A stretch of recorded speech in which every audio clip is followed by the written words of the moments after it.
Dia Internacional da Mulher. Mas na política, o que as mulheres têm a comemorar? Começa agora Brasília Já. Bom dia, hoje estou aqui sozinho na bancada, Alexandre Jardim não está aqui conosco, mas na segunda-feira ele retorna. E hoje, 8 de março, é o Dia Internacional da Mulher. E, apesar de eu ser homem, peço licença aqui para tratar desse tema especificamente na política. E invoco talvez uma condição para me ajudar um pouco nessa tarefa, que é o fato de ser bisneto de Alzira Soriano. Alzira Soriano foi a primeira mulher na América Latina a exercer um cargo no Poder Executivo. Ela foi prefeita da cidade de Lages, no Rio Grande do Norte. Isso foi em 1928.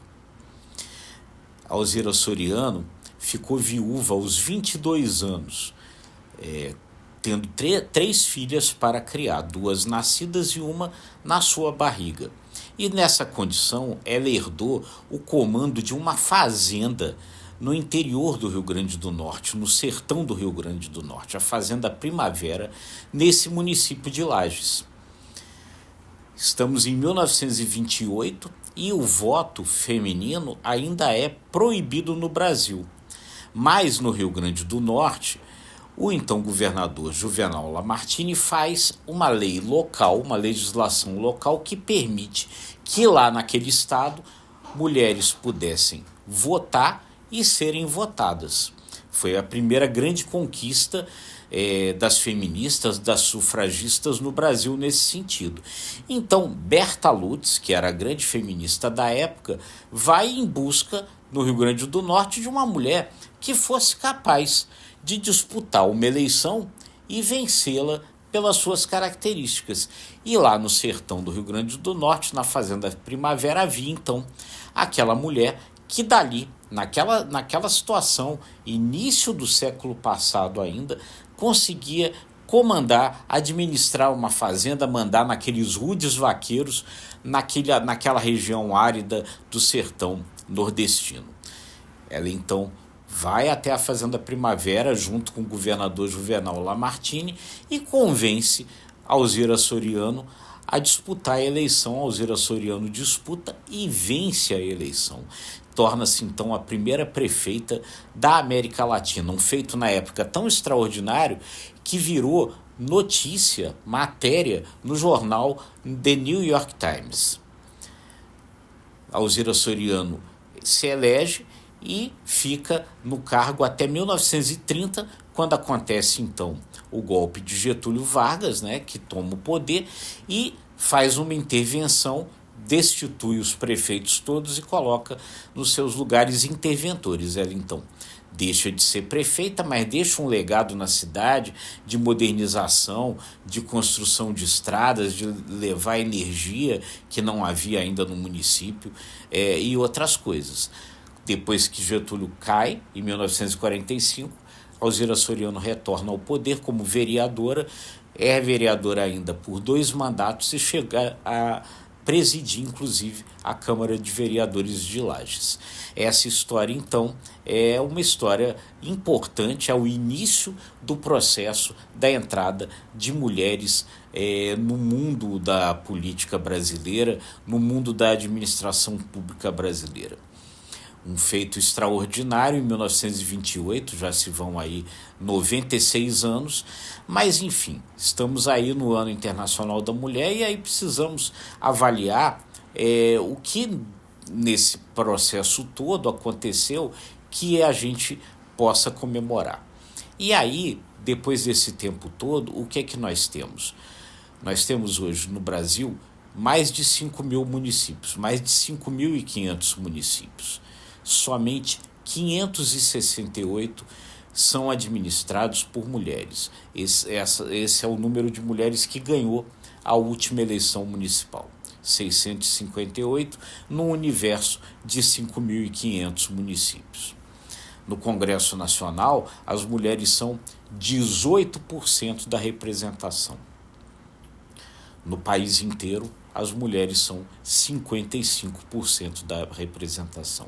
Então, apesar de todo o esforço, apesar do pioneirismo de Alzira Soriano em 1928, ainda há um longuíssimo caminho a percorrer.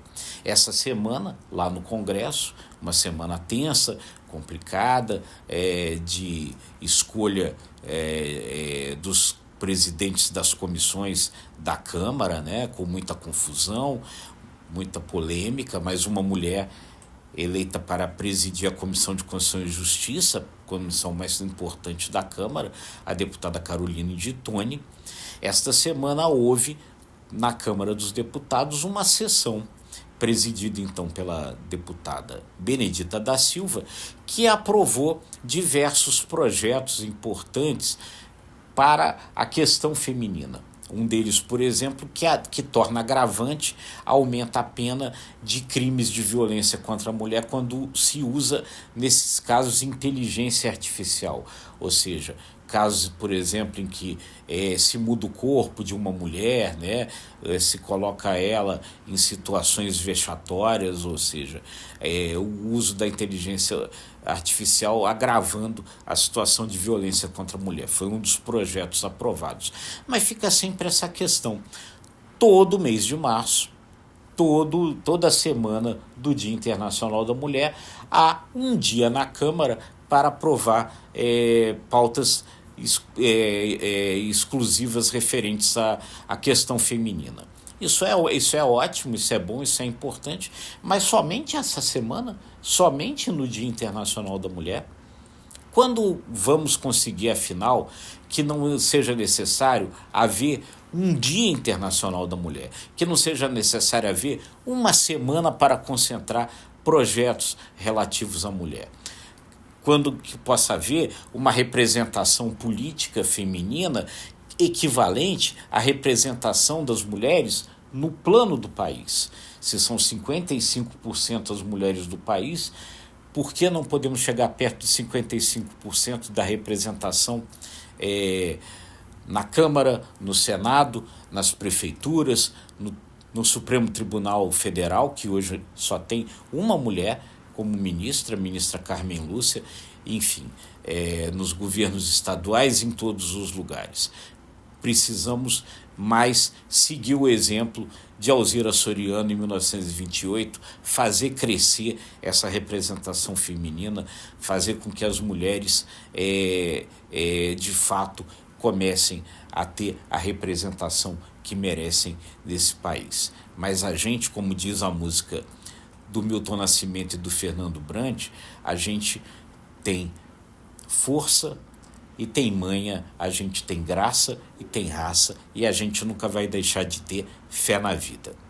É isso aí, gente. Então, a todos aí, um bom fim de semana, até segunda-feira. Se você gostou desse conteúdo, fica sempre aquele convite nosso, que é importante. Se você gostou, curta, compartilhe, acesse o nosso site imagemcredibilidade.com e se inscreva nos nossos canais, o ICTV e os demais. Muito obrigado.